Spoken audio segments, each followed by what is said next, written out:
Шабан айының фазилеті. Бисмиллахир-рахманир-рахим.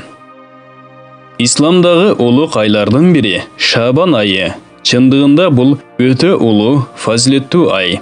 Бұл айдың фазилеті мындайча.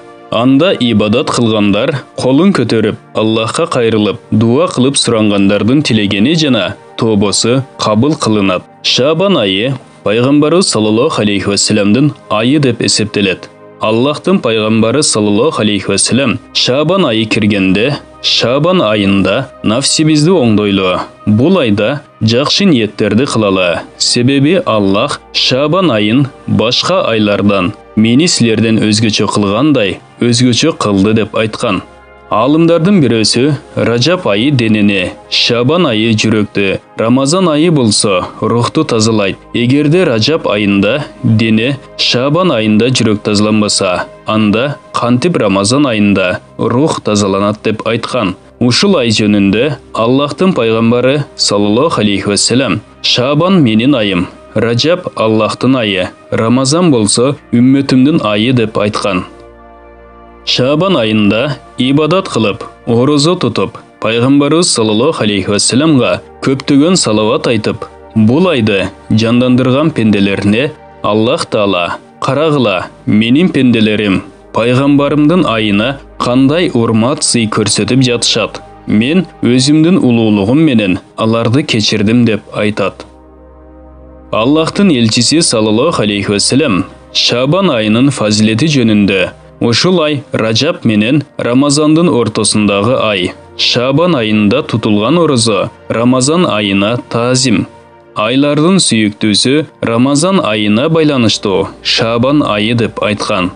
Бұл айда пайғамбарымыз саллаллаху алейхи вассалам оразаны көп тұтқан жана Құранды көп оқып, дуаларды көп қылған.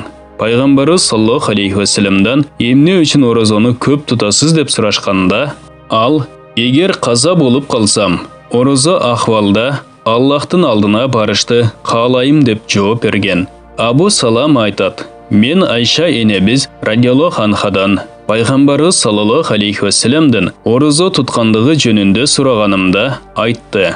Пайғамбары саллаллаху алейхи вассалам ораза қармайтылы. Біз оразасын уланса керек деп ойлайтылек. Анан оозуну ачатылы. Биз ойлойтылык, эми ораза кармабаса керек деп. Шабан айынан башка айда көп ораза тутканын көрбөдүм. Бул айда пайгамбарыбыз саллаллаху алейхи вассаламга көптөн көп салават айтуу керек. Бул тууралуу Ибн Шайф аль-Ямани ушундай деди. Шабан айы пайгамбарыбыз саллаллаху алейхи вассаламга салават айтуу айы. Салават айтыш турасында Ахзаб сүрөсүндө Алла Таала ушундай деген. Албетте, Аллах жана анын периштелери пайгамбарыбызга салават салам айтышат. О иман келтиргендер, силер да ага көптөн көп салават саламдарды айткыла. Ахзаб сүрөсү 56 аят. Ошондуктан бул айда көптөгөн мусулман туугандар нафил оразаларды кармашат жана салаваттарды айтышат. Ошондой эле ибадаттарды аткарышып, дуаларды кылышат.